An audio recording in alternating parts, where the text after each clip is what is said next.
Hamzamu familia, welcome to the Fifth Floor Correspondence show on the Blackwood Fan Network Media for the 21st century. On a rainy on a rainy evening right here in Nairobi, it's actually 1 minutes to 4 p.m. And I do hope that you're all doing well. And of course, on the Fifth Floor Correspondence show, we get to come together and discuss issues that have to do with the African continent, so that I get to put you up to date on what's happening across the continent. From the east of Africa, we are live from our Nairobi studios. And this is also known as the 254. If you're looking for the code for different countries on the continent of Africa, the code for Kenya, it's actually 254. So some young people also like to call it the 254. For Tanzania, where we also do have the family art right now, the likes of Sister Nish, Joby, and Kate. For Tanzania, their code normally goes as +255. And we also do have the neighboring country, which is Rwanda, which is also known as a +250, and Uganda being +256. And for South Africa, I bet it's +27. So if you ever get a call and you're wondering where this particular call is coming from, with the country code from the continent of Africa, just know that you're getting the call from Kenya if it happens to be +254, because that is where we are representing right now. If you also happen to get a call with a +27, that is South Africa. +27 happens to be South Africa, and of course other different countries on the continent also do have they do have their own telephone codes. I believe for Ghana, I believe it's +233, then followed by the phone code. But of course, the one that we are most familiar with is the +254, which is a telephone code for Kenya. Like I was saying, each and every other African country has their own codes, and therefore, if you ever get a call, I understand that the Nigerian people, I have nothing against the Nigerian people, but I understand the Nigerian people sometimes they want to get up to they are up to some schemes of trying to con people off their money. So you might be getting a phone call, or you might have received a call from a number which rather seems suspicious, or really seems like it's not your local number. that would be a +234, which is a telephone code for the Nigerians. I'm not saying that it's all Nigerians that are scammers or they are fraudsters. No, that is not what I'm saying. But I am saying that Nigeria is not to be a country where people are involved. Nigeria and everyone is trying to come up, and the way they also find it easier sometimes to come up is doing the scams on the internet. I don't know if you've heard stories where some scams have been orchestrated by the Nigerians in a racket where they want to they pretend perhaps someone is trying to move these goods from this particular place. They need this small amount of money, and they're promising big returns for you after this whatever the shipment is being processed, and all these are kinds of devious stories that are told. You might hear them are coming from the continent, and that is Nigeria. But I'm not saying you should not get into business with the Nigerians. Yes, you should. Nigerians are, they are also very hardworking as well, and are also very, I would say, industrious. They are very, very industrious and hardworking as well. Mr. LBN, thank you so much for joining us on the broadcast. I hope that you are doing well, brother. I always wanted to ask, what does LBN stand for? And I do not know. You can also let us know what does LBN stand for, because I always do go by you always call you by the name Mr. LBN, but I have no idea whether LBN is an acronym for something that have to do with your job, or something that has to do with your neighborhood. I wouldn't know. But for me, when I go to on my YouTube, I like to go as Spikes54, simply because I like to represent the continent, which is 54 countries on the continent. And that is why also the name of this particular show happens to be the 54 Correspondence Show, because we bring you news and updates from the continent of Africa, from around the 54 countries that you will find right here on the continent. And I'll say at some point we might decide to switch it and make it 55, because we might also like to embrace and acknowledge the existence of the 55th country, which is known as the Sahrawi. Before it was renamed to Sahrawi, it was actually known as the Western Sahara, which is actually a neighbor to Morocco and also a neighbor to Algeria. I believe Algeria and Morocco right there. But today we shall be focusing on different matters, on what is happening across the continent of Africa. And of course, like I always do say, you can engage with us on our social media platforms. We are on Twitter, we are on Facebook, and we are also on Instagram. Apologies for the little bit of some noise that might be heard from outside, because the kids are around, and that is why you might hear some bit of that particular noise. We shall be going back to the music, and when we come back, I shall be introducing to you the topic of the day.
Yes, welcome back to the broadcaster. This is a 54 Correspondence Show on the Blackout Fire Network Media for the 21st century. And I also want to thank our brother Lando Winter for joining us on the show. You're saying a high specs greetings. Greetings to you too, brother. I hope that you are doing well. And I was talking a little bit earlier about the phone codes from the continent of Africa. I was saying if you ever get a call and it's +254, then it's a Kenyan brother who is actually calling you, or a Kenyan sister who is actually calling you. If you get it from +255, then you would know that is Tanzania. And of course, we go all the way from the north of Africa to the south of Africa. And every country has its unique code, has its unique code. And of course, like I was saying, South Africa also has +27. If you go to Uganda, it's +256. and all these are different countries have their own the prefixes, the code, and yeah, the code. For example, for Cameroon, it's plus 237. For Central African Republic, it's plus 236. For Angola, it's plus 244. So if you ever getting a call and it's a plus 244, then know that you are actually getting a call from Angola. For Gabon, it's plus 241. And of course, I do not know why South Africa. South Africa has South Africa and Egypt. These are the only countries that I do see with two codes. For Egypt, it's plus 20, and for South Africa, it's plus 27. These are the only two countries that I do see with two codes. There are two digits. The other countries on the continent of Africa has three digits, ranging from Niger, which has plus 227, Liberia plus 231, Cape Verde plus 238, and I think the countries Egypt and I do see other countries. No, these are not part of the continent. But I was just saying that apart from apart from Egypt and South Africa, the other countries seem to have gotten their codes rather late, and that is why they are all in three digits, I would presume. But today we shall be talking about what is happening on the continent of Africa. We do have the same kind of a push for the adoption or for the intake, the uptake of the vaccines, and many countries have now started running towards desperate measures because they are saying that they want the numbers or the uptake of these COVID vaccines are not as they want. And because people already know what these vaccines are all about, and they also know they have caught on the lies with the media. The media in the many different countries have been used to push on the propaganda to make sure that they instigate fear amongst the people, and they also help the governments assert more control on the people by news that are not by the news that are not actually correct.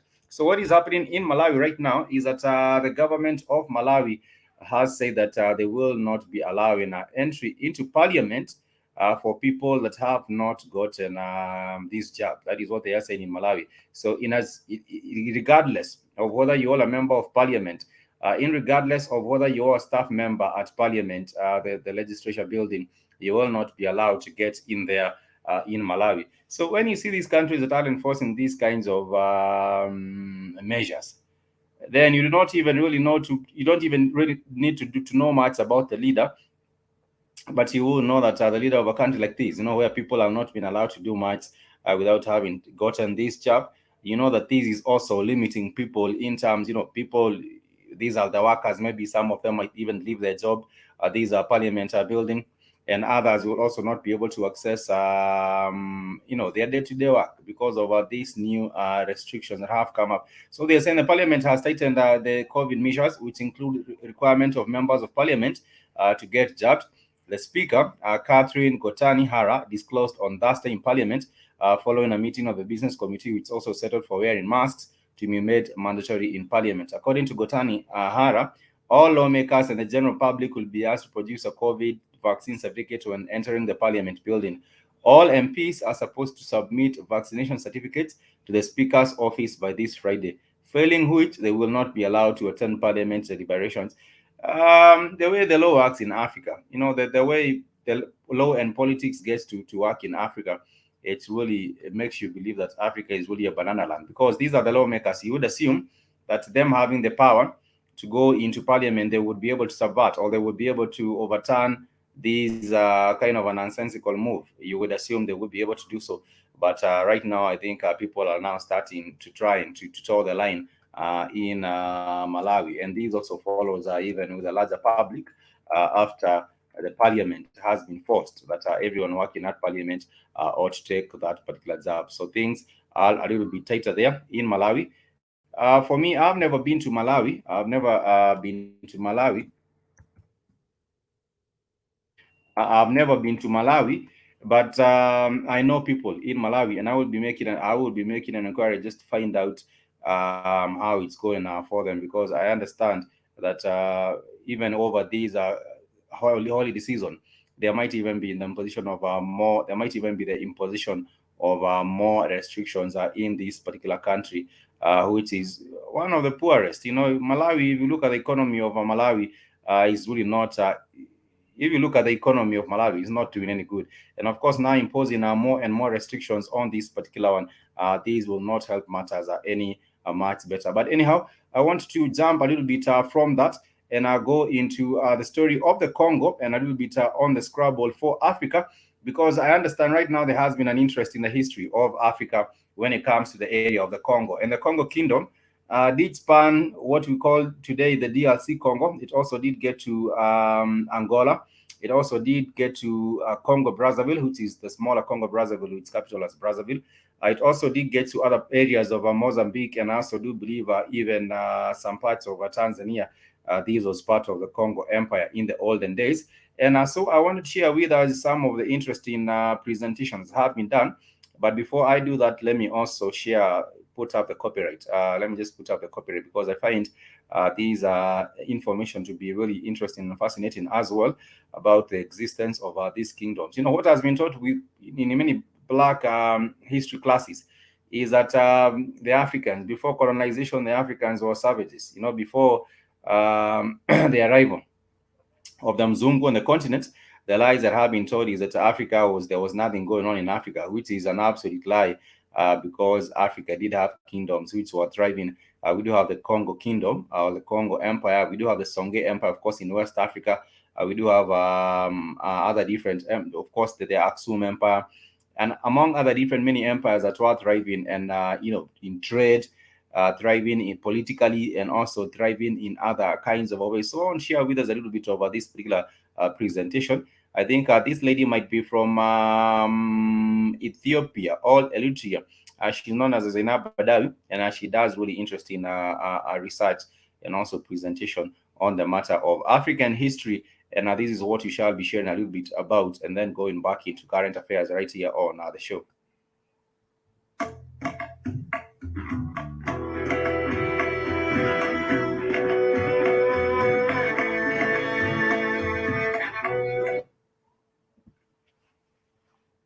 The Congo, one of Africa's mega cities where millions live, work and play.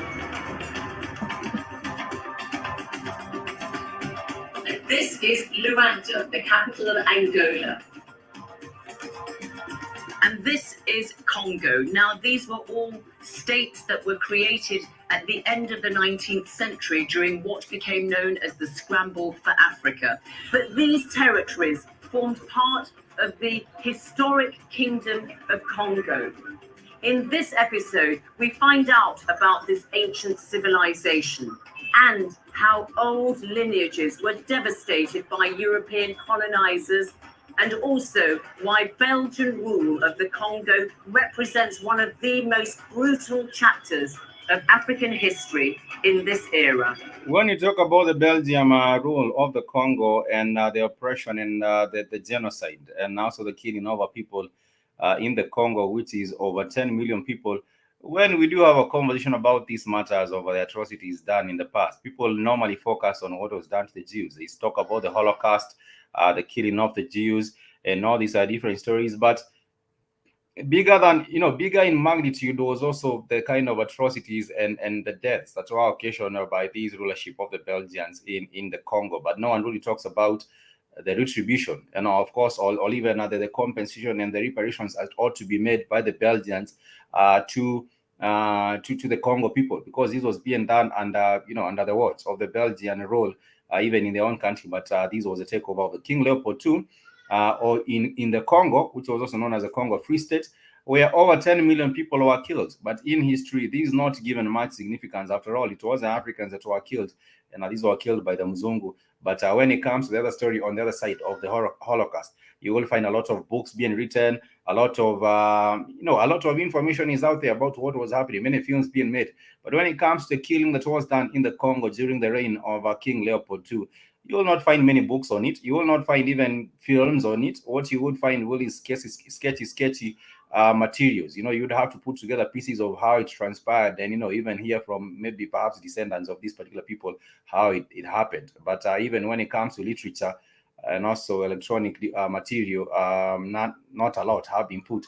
And I would also like to say that when you go back into African history, I would also like to blame the African ourselves, because we are not really much focused on putting together material in forms of, archiving materials. So that is why maybe most of our history has been lost. Not many people know what used to happen maybe about 1,200 years ago, maybe in a place like the Congo, but maybe about 3,500 years ago, maybe in the Congo, because the African did not have, there was not a lot of the culture of preserving records. The culture of preserving records was not really that much widespread across the continent. Of course, there were people who preserved records, but some of these records were destroyed. For example, in ancient Kemet or Egypt, they did have the culture of making records, or keeping records of events, of keeping records of even their culture, and amongst other different things.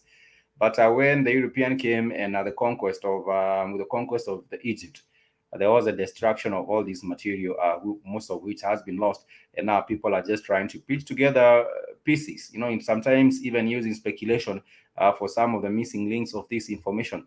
But this was a Congo. I was saying there is not a lot of informational books or electronic media that has been put together for the sake of preserving the history or archiving the information. But these are a little bit of what used to go down in the Congo, which is the current day Angola, also DRC Congo, Congo Brazzaville, and some parts of Mozambique, and also some parts of Tanzania, right there in, and also I believe in, was it Cameroon? Not Cameroon really, but what do you call this nation? Yeah, I bet some parts of Cameroon also might have been a part of the larger Congo.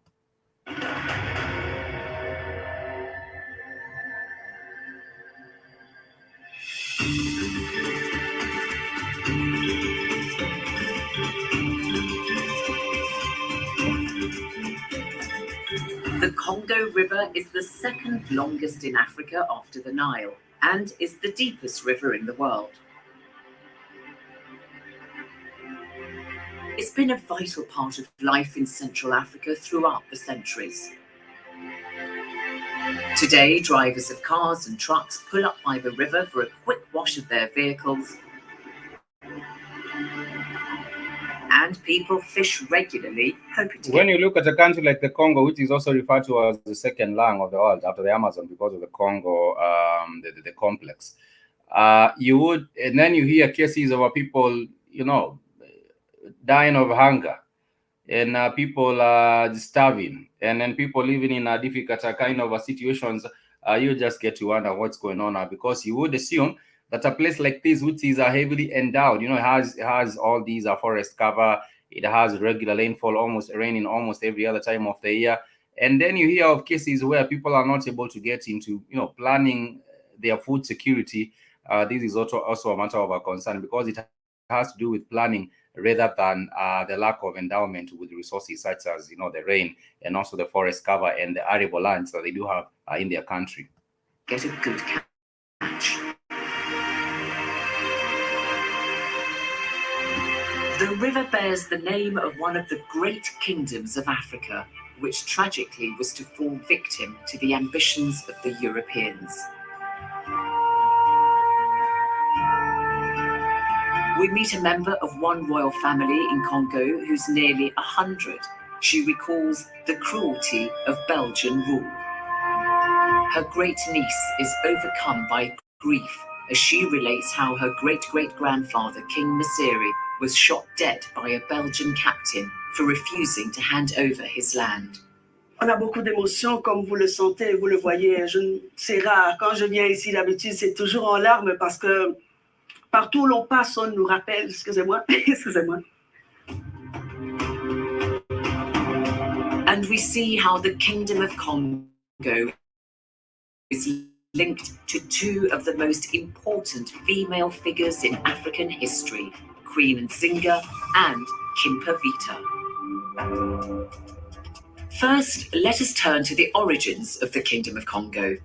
This was founded in 1390. The people south of the river lived in the largest portion of the kingdom, covering parts of what are today the Democratic Republic of the Congo, the DRC, and Angola. About 100 years later, some people began to move northwards and settled in what became the Republic of Congo and Gabon. Professor Isidore Nziem is a Congolese historian and contributor to UNESCO's General History of Africa volumes on which this series bases its facts. I ask him to tell us what we know about the founder of the Congo Kingdom, called Lukeni Luanimi. À partir d'une réalité, c'est que il avait la maîtrise du fer, du travail du fer. Et le royaume va se construire spécialement sur cette technologie, parce qu'on va estimer que quelqu'un qui maîtrise le travail du fer, c'est certainement un surhomme. Et donc, c'est sur cette base-là. Et d'ailleurs, le terme Mani-Congo proviendra de là. Mani, c'est le seigneur, et Congo, c'est le fer, c'est le maître du... And I don't know why, but being a colony of been ruled by the French as well, and also the Belgians, you do find many people that decided to speak in the French. That is a language, and even when it comes to making their music, most of their music is actually done in the French language, and also Lingala, which is also a very widely used language in the Congo. But what I do know to this is that even on the African continent, before the arrival of the European people who are involved in many big feats such as iron smelting, and also making great works of architecture. We have seen what was happening with Kemet, but this is now another kingdom. This is not Kemet. This is the Congo. C'est du fer, on dira le roi forgeron quelquefois. Et il va commencer là, et il va réunir la population autour d'un pouvoir politique et qui va commencer. Et c'est comme ça qu'il devient le fondateur d'un tout autre royaume qui sera plus important, plus prestigieux que le petit royaume d'où il provenait. Le grand royaume que devient le royaume Congo. Donc le mérite de Numi à Lukeni, c'est d'avoir réussi cette alchimie, cette union, créer une espèce de nation, donc un peuple, une terre, une langue.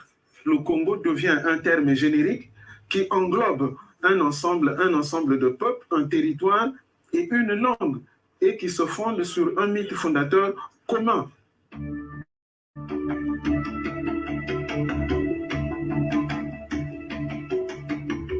The Mani-Congo, or King Lukeni Luanima, established his capital at Mbanza, Congo, which is on the border of modern-day northern Angola and the DRC, and is today a UNESCO World Heritage Site.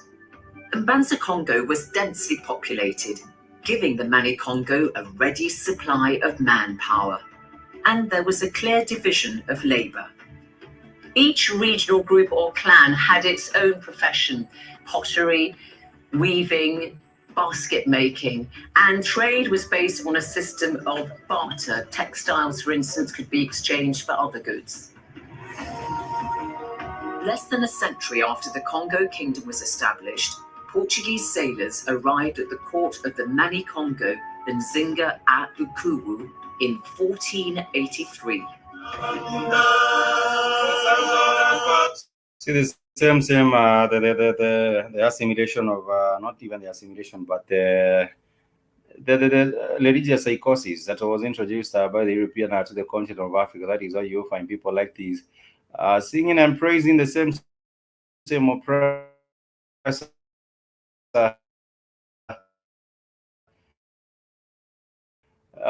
And you not even fight back. Now there's also some effort to put together pieces of the puzzle and patch together what is African history. And the story with our Queen Nzinga is a story of resistance of one queen who led her people in the fight against the Portuguese in Angola. And now, of course, there is a monument of hers. There's a monument of hers in Angola. But I don't believe many Africans, even Africans of the continent, still do know about the importance of her contribution to the fight against the takeover of this empire in Angola. The Mani-Congo and his son and heir were persuaded to become Christian. He took the name João I, and his son became known as Afonso. By the time Afonso became king in 1509, the seeds for European domination of this part of Africa had been sown. A year later, the Portuguese began what became known as the transatlantic slave trade. King Afonso I was opposed to this and wrote to the Portuguese king telling him, Écoutez, vos gens qui sont ici ne respectent personne. Ils prennent comme esclaves même des gens de ma maison, donc les gens de ma famille. Il faut interdire cette activité parce que cette activité n'est pas conforme au christianisme. Ils arrivent avec un discours d'amitié, de coopération. C'est après que les rois africains se rendent compte que derrière ce discours-là, il y avait des préoccupations économiques. C'est après qu'ils vont se rendre compte, notamment à partir de l'activité des missionnaires, que les missionnaires sont beaucoup plus intéressés à la traite négrière qu'à l'évangile. That was the biggest lie that would have been told to any African, and for any African to believe they must have been dumb. For the Portuguese to come and say that they are coming to proliferate or they are coming to evangelize and spread the gospel, that was not their main issue. That was not their main drive. But you will find some of the foolish leaders, local leaders, that are bound to believe that the Portuguese are here for friendship, or here for cooperation, or here for anything like that. Because eventually, even these leaders, the Portuguese took slaves from their own families, from their own homes. And you can see one of these leaders writing to the authorities in Portugal saying that they do not respect anyone in his country. But this was not time for dialogue. They would have, because I don't understand how you do have Portuguese, about maybe how many of them. Let's say even if they are coming in the numbers of 100, 100 from one ship, or maybe 200 from maybe two ships. How then do they come and take over a kingdom which is about, I would assume almost millions of people? It doesn't really make a lot of sense with that. But nonetheless, this is exactly what did happen, because during the reign of King Leopold II, there was a killing of 10 million people. So I would assume the numbers of the people that were existing at that particular time, there were many as well. And perhaps they would have done putting some work to defend ourselves as an African people against the invasion of the Europeans.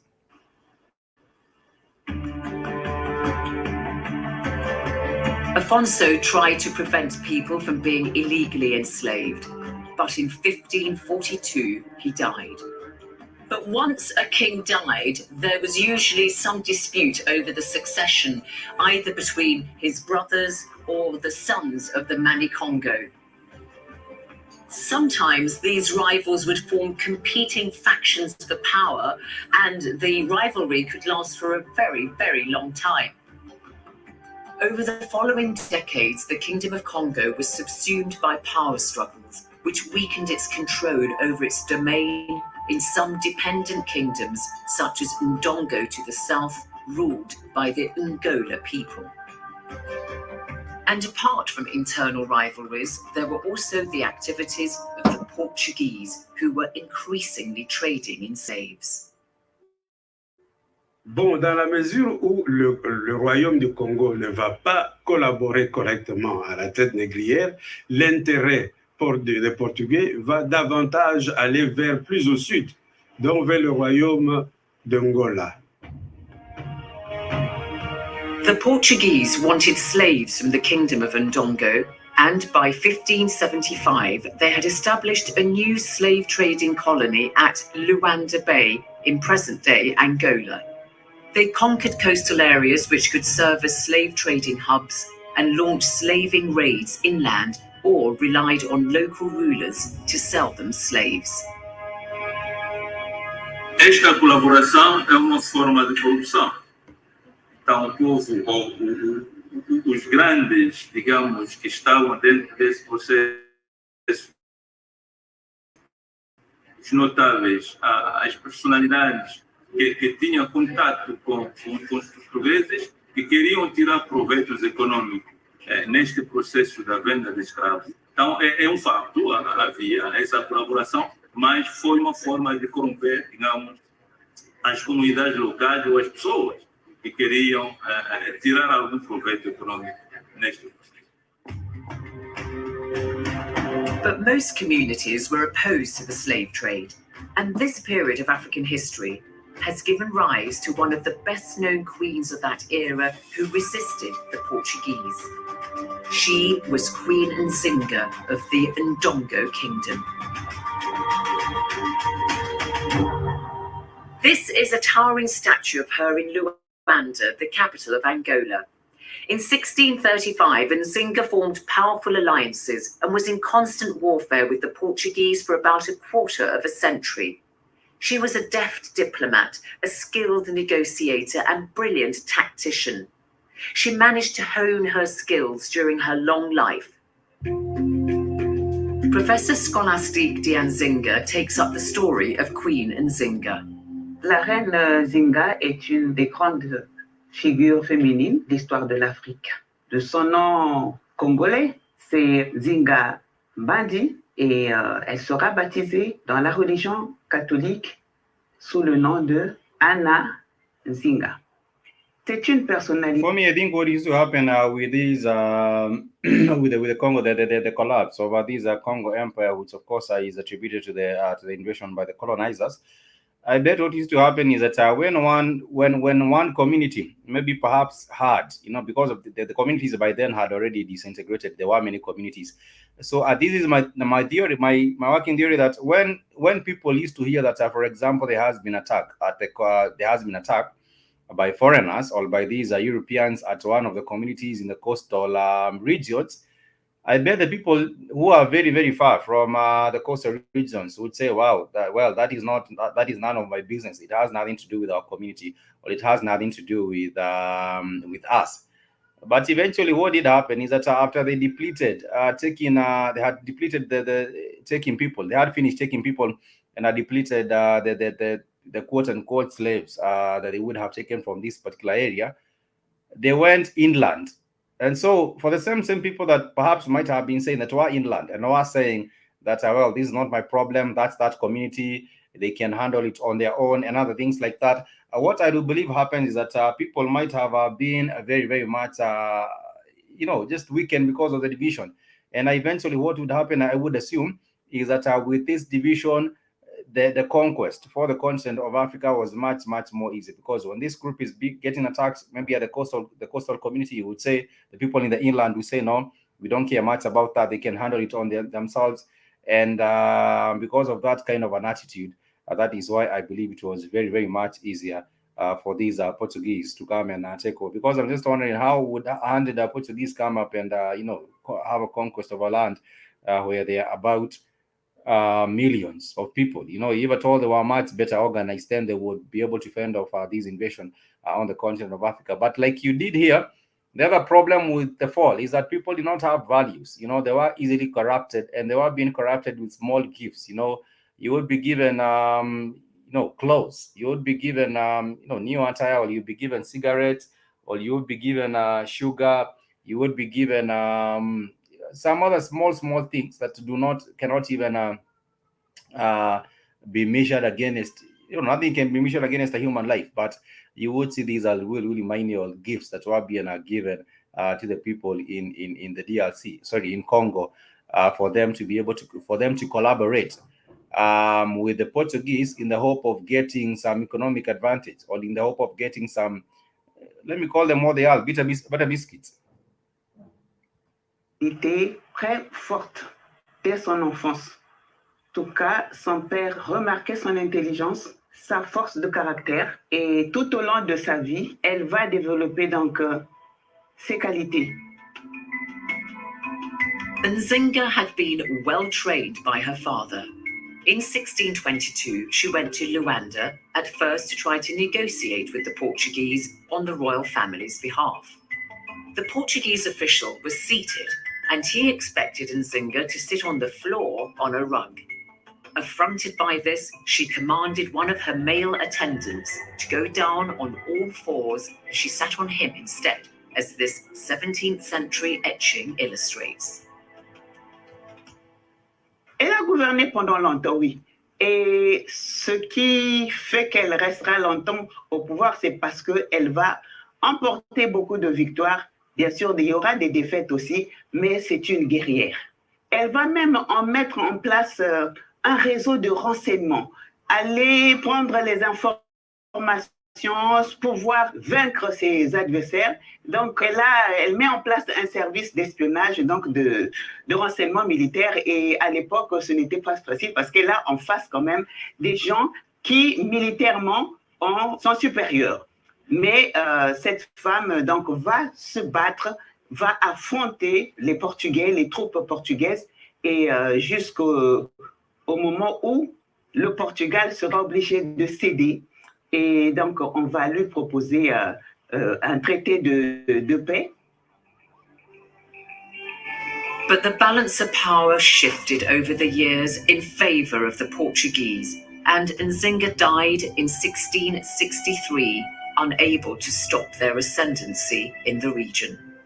Soon after Nzinga's death, the Kingdom of Congo fell into the grip of civil war, with the Portuguese playing off one faction against the other. But then another great African woman rose to the fore and tried to restore the glory of Congo. Her name was Kimpavita. She was from a noble family and was regarded as a prophetess by her followers. She had her own Christian movement and was bitterly opposed to slavery.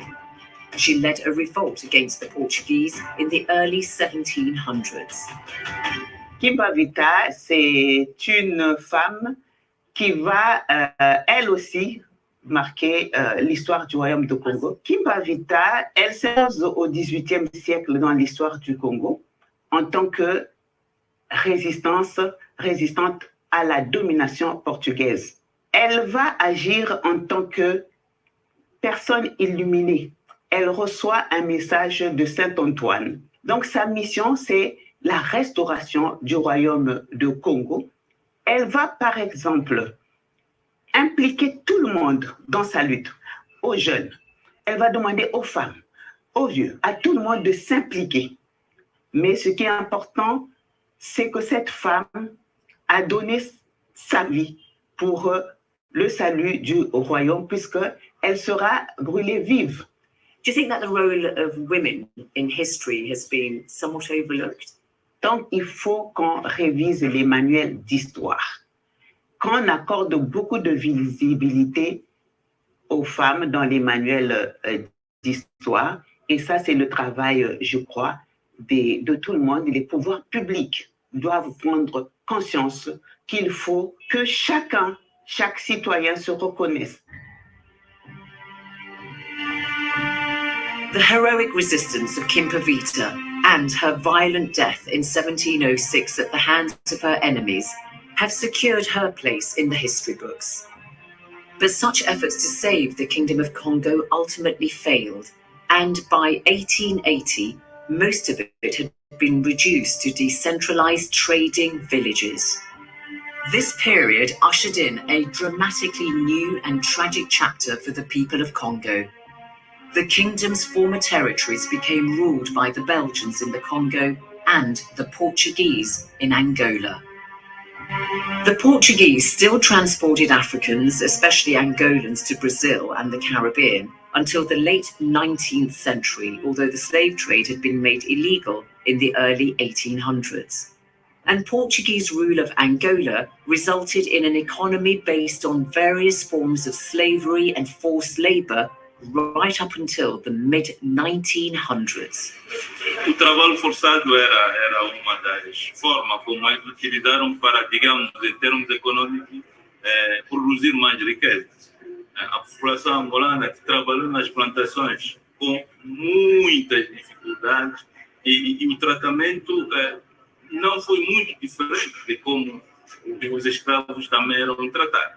Então, eles forçaram a mão do angolano para, digamos, não ganhar absolutamente nada, os angolanos, mas eles, sendo colônias, que tiravam o maior benefício disto, sem dar nada em retorno, sem dar nada em retribuição.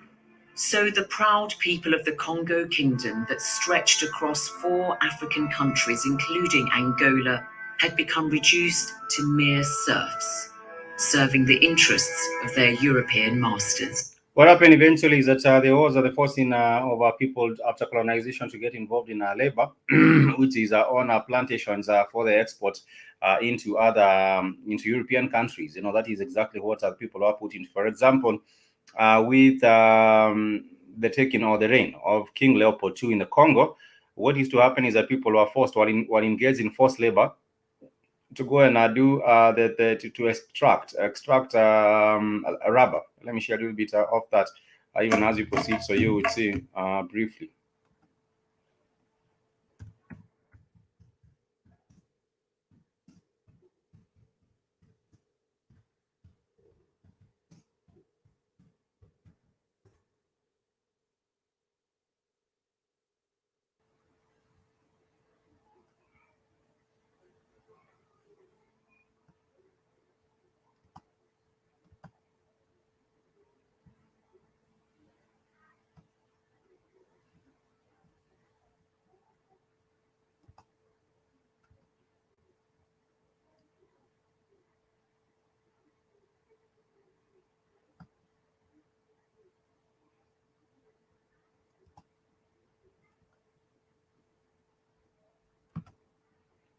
I do see a comment from Brother Lando Winter. You're saying the language of our oppressor keeps us under slavery and inappropriate behavior. Exactly.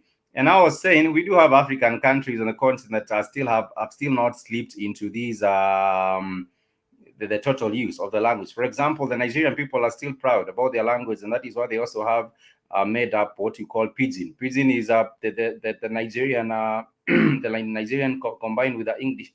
The Jamaican also, I do find them also very unique with the patois. But for people like Sao Tome and Principe, yesterday I was saying that Sao Tome and Principe, they are really gone. They do see themselves in the eyes, you know, they believe that they are part and parcel of the Mzungu. So they speak in the Portuguese. Of course, there were also Portuguese colonies. The same thing also happens with Angola. The people of Angola also do see themselves as part and parcel of the oppressor, the Mzungu. So there wasn't even any real pushback. I don't believe in Sao Tome and Principe. They were fighting back the Mzungu. Also, for a country like Eritrea, they do see themselves as the Italians. And even the mindset and their thinking is Italian kind of a mindset. And it's really, really crazy. And I do see Zoe Eugene, as you saying, Jambo to you too. I hope that you're doing well. We're just reflecting a bit on the Congo. And you can see a little bit of what was going on with the Congo, because there was a genocide of over 10 million people in this place, which was originally a kingdom that was thriving. This was the Congo Empire, which, of course, did traverse many African countries in Central Africa. But let me share briefly on these as well. Hi, welcome to another on par with that of Adolf Hitler. The empire known as the Congo Free State was 76 times the size of Belgium. Millions of Congolese were killed or maimed working in rubber plantations. If you look at the rule of King Leopold II from Belgium over the Congo Free State, the territory now known as the Democratic Republic of the Congo. King Leopold's rule over the Congo was a horror story with a body count on par with that of Adolf Hitler. The empire known as the Congo Free State was 76. I would like to say it was more than that of Hitler. King Leopold's rule over the Congo was a horror story with a body count on par with that of Adolf Hitler. The empire known as the Congo Free State was 76 times the size of Belgium. Millions of Congolese were killed or maimed working in rubber plantations and in military expeditions, while Leopold amassed a huge personal fortune. In a space of 23 years, it is estimated that more than 10 million Congolese were killed. This video gives an account of what led to these atrocities in the then Congo Free State. Flowing through the heart of Africa, the mighty Congo River winds its way through more than 4,000 kilometers of rainforest. This river, which is the lifeline of the Democratic Republic of the Congo, is a symbol of the large wealth that can be found within this gigantic and majestic country. The DRC is blessed with massive resources of gold, uranium, copper, diamonds, cobalt, and coltan. But with today's story, it was the exploitation of ivory and rubber that first plunged the country and its people into a period of excruciating greed and violence, which we are about to look at. The origins of this dark period are rooted in what was the scramble for Africa. Leopold II was the king of Belgium from 1865 to 1909. King Leopold was openly frustrated with inheriting the throne of such a small country, and in doing so at a time in history when European kings were rapidly losing power to elected parliaments. So presenting himself as a philanthropist eager to bring the benefits of Christianity, Western civilization, and commerce to African natives, Leopold would host an international conference for explorers and geographers at the Royal Palace in Brussels in 1876. Several years later, he hired the explorer Henry Morton Stanley to be his man in Africa. For 5 years, Stanley traveled up and down the immense waterways of the Congo River Basin, setting up trading posts, building roads, and persuading local chiefs, almost all of them being illiterate, to sign treaties with King Leopold. The treaties, some of which appear to have been subsequently doctored to Leopold's liking, were then put to use by the Belgian monarch. Although Belgium's government felt that colonies could be an extravagance for a small country with no navy or merchant marine, that situation suited Leopold perfectly. King Leopold II persuaded first the United States, then all the major nations of Western Europe, to recognize a huge swathe of Central Africa, roughly the same territory as modern-day Democratic Republic of the Congo, as his personal property. He went on to name the territory the Congo Free State. This territory was the world's only private colony, and Leopold referred to himself as its proprietor. All of this would give way to the dark period of looting and terror which would begin in 1885. When Leopold took hold of this territory, instead of promoting free trade and civilizing the Congo as promised, he sought rapid exploitation of the Congo. To aid in this rapid exploitation, Leopold gave land to private concession companies who used any coercive means to maximize profits. Initially, Leopold first saw ivory as the main jewel of the Congo, since it was in demand and cheap to acquire. Ivory was greatly valued in the days before plastics because it could be carved into a great variety of shapes. So you can see with the ivory and these the killing. What happened was the massive killing of elephants, and therefore even till today, you know, the elephants, especially the forest elephants, they have been labeled as almost being extinct, and that is thanks to these beasts who did not see any value for the life of wildlife or wildlife heritage, but rather just take whatever they could take from them during this particular period of the Congo's oppression. Jewelry, piano keys, false teeth, and more. In the early 1890s, however, a larger source of wealth suddenly loomed. The invention of the inflatable bicycle tire, followed soon by that of the automobile tire, triggered an enormous boom in rubber. Throughout the world's tropics, people would rush to establish rubber plantations. But new rubber trees often require 15 years of growth before they can be tapped. So during that window of time, those who profited were people who owned land where rubber grew wild. No one owned more land like this than King Leopold II himself, for the equatorial rainforest was dotted with wild rubber vines, which comprised half of his Congo Free State territory. So given this new development, Leopold established the Force Publique, a military force in the Congo Free State. The Force Publique set up bases and forced labor camps to have the Congolese go and collect wild rubber. The modus operandi of the Force Publique was that they would march into a village and hold the women hostage, forcing the men to scatter into the rainforest and gather a monthly quota of wild rubber. To secure their wives' release, the men would have to disperse into the rainforest to collect the sap of wild rubber vines. As the rubber vines near a village were often drained dry, the men would sometimes have to walk for days to find areas where they could gather their monthly quota of rubber. As the price of rubber rose, so did the quotas. Anyone who resisted or stood in the way of the Force Publique was brutally punished. Some of the natives rebelled against this, and they met King Leopold II's rule over the Congo with fierce resistance. Unfortunately, this was to no avail.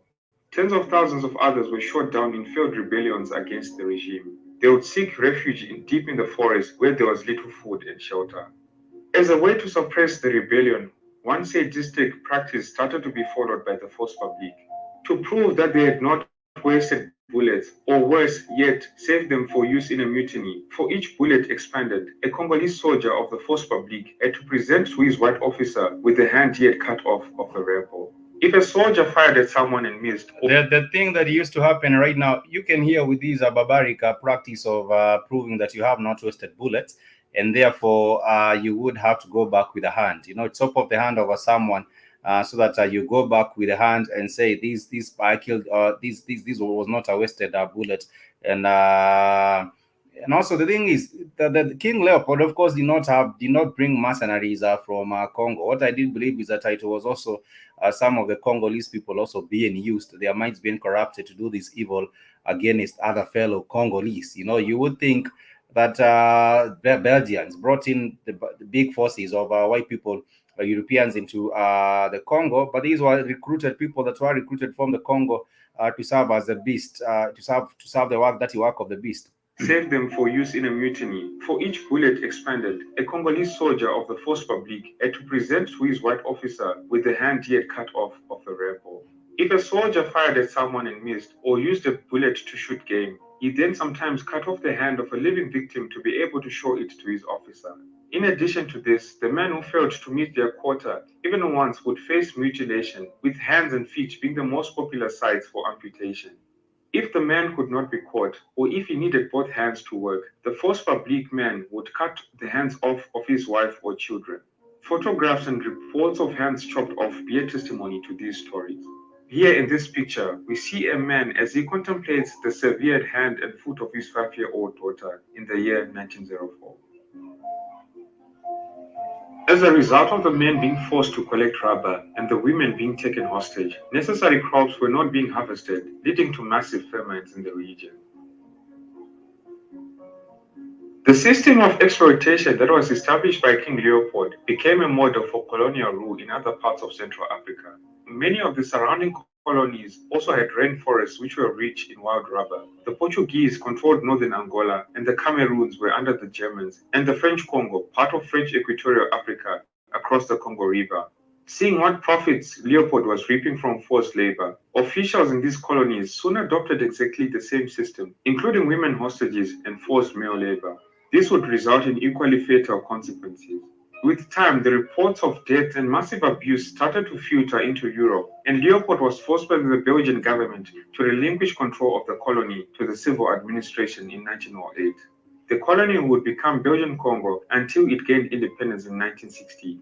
Leopold, however, made sure that the Belgian government paid him for his prized possession.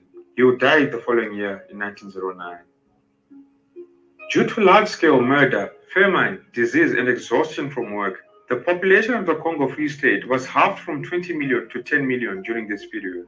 However, there are some historians that argue against this figure due to the absence of reliable censuses and the enormous mortality of diseases such as smallpox or sleeping sickness.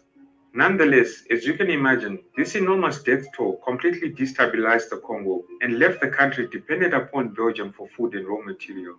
The sad state of affairs would continue in the country as it would still experience different phases of violence, fighting, and conflict. Now let's fast forward to June of 2020. Several of King Leopold II statues were defaced and taken down across Belgium as people there protested his legacy. The statues were a target of activists because of his record of brutal colonial rule in Belgium's former Central African colonies. The current king of Belgium, King Philippe, expressed remorse at the role his ancestor played in the acts of violence and cruelty that took place in the Congo. So now my question to you is this: is the gesture by King Philippe enough to appease the... What is a gesture? And when you talk about the current king giving a gesture of remorse, and this is 10 million people killed, and people need retribution. If you talk about a gesture for this and that, there is nothing like a gesture of remorse. But brother, you're saying the Crusades of the European is what actually brought Portuguese in the continent for land and resources with their fake religion. Yes, they thought they actually fooled the African with religion, and people were thinking that there is anything with this religion. And from what you would see, this is what was also taken. So you'd also see that the damage also spread into other African countries, that the Germans also adopted the use of this style of enslaving people and killing them for not meeting their quotas.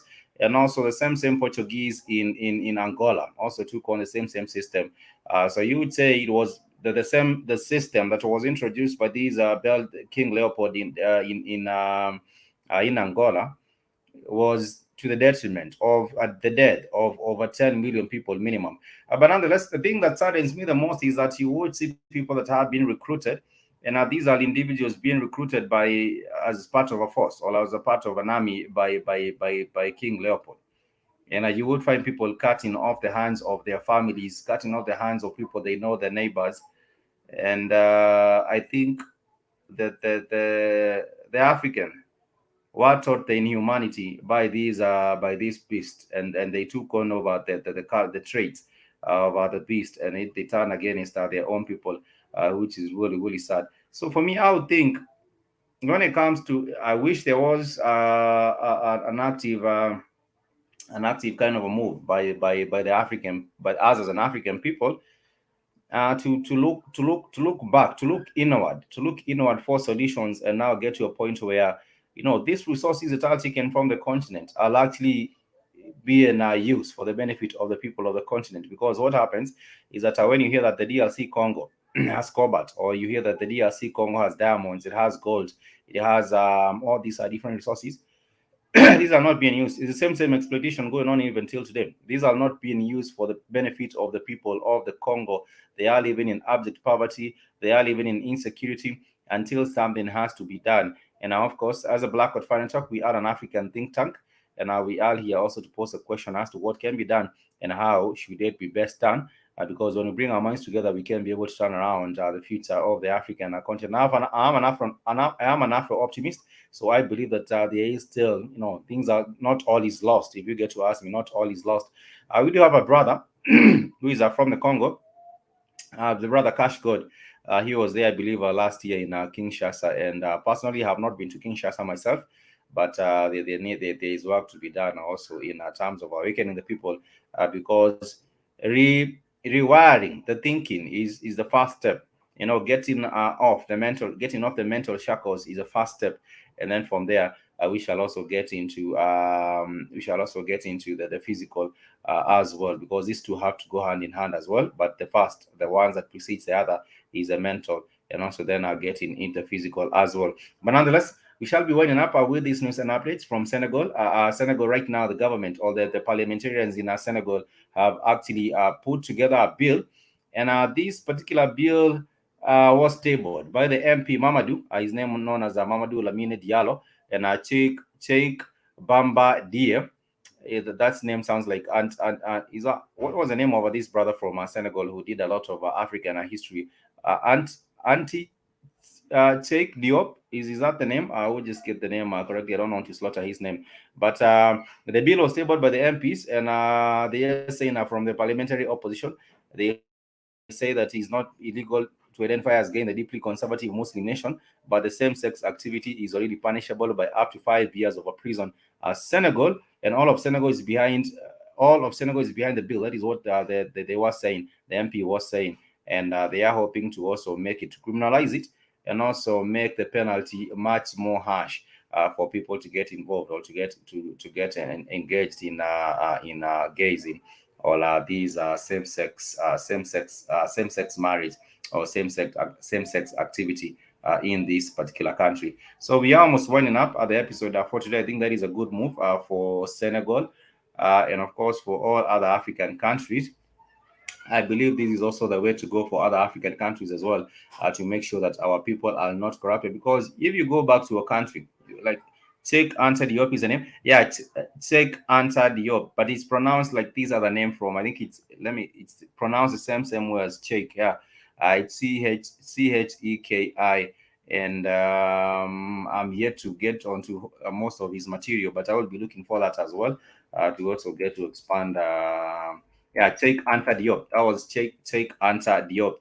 I will be getting onto some of his material, and also getting to expand my knowledge on what history facts he has to share, and also bring them back to the Black Coat Fan Network. So nonetheless, family, I want to appreciate you so much for being with us on the broadcast. It's always a delight. Thank you so much, Brother Lando Winter. I hope that you're not getting any threats right now, and you're able to get back to using your computer. I'm hoping that you're able to get him back to getting back to use your computer.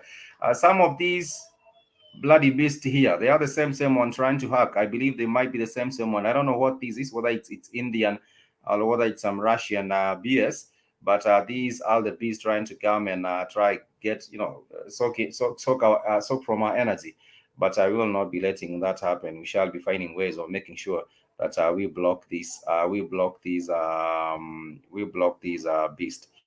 from getting and interrupting with our shows as we proceed. So we work on that. We hope we shall be working on that. I will be looking into it, see what's going on with this piece too. I'll always trying to jump on the chat. But thank you so much for everyone that has been with us on the podcast. Houston Cheikh answered the opposite great, but he was compromised by marrying a French woman. Did he have a white woman? And also, I would like to ask, was he married to one woman, or was he polygamous? Did he have one woman and then she passed on? Did then he marry another woman? I would like to know, but I'll take into that as well. General Mosquito, thank you so much. In the UK, I hope that things are going good. I don't know whether they have imposed other restrictions in the UK right now regarding this whole pandemic. I don't know whether they have. I will be checking to see what Boris Johnson is up to in the UK. I understand there was such like move, an intended move to also introduce some restrictions for the people in the UK. And because that is the same nonsense going on right here on the continent. But they have said, for example, a country like South Africa, they have said that the South Africa has hit the climax, or it has hit the, now the curve can only go down for the Omicron variant that they are talking about, which I do know for a fact is a whole lot of nonsense. But nonetheless, I want to wish everyone a happy and productive remaining part of the day. I don't know what you all are to this particular holiday, but for me, I'm not really sure whether I might be traveling, but I'm hoping I will be traveling. But I will be getting to also update you how that particular one goes. We still have the family in Tanzania. We do have our sister Nish in Tanzania. We also do have our sister Stacy Thomas. We also do have Joby and Kate. And I bet they're still having a wonderful time, an enjoyable stay in Tanzania as they go and as they share their experiences. They are there for business and also leisure, and they shall also be joining us, hopefully, on the Africa Today show later on to keep us up to speed on how things are going on their end. For now, I want to wish you a happy and a productive one. And of course, we wind up with the same jam we started with.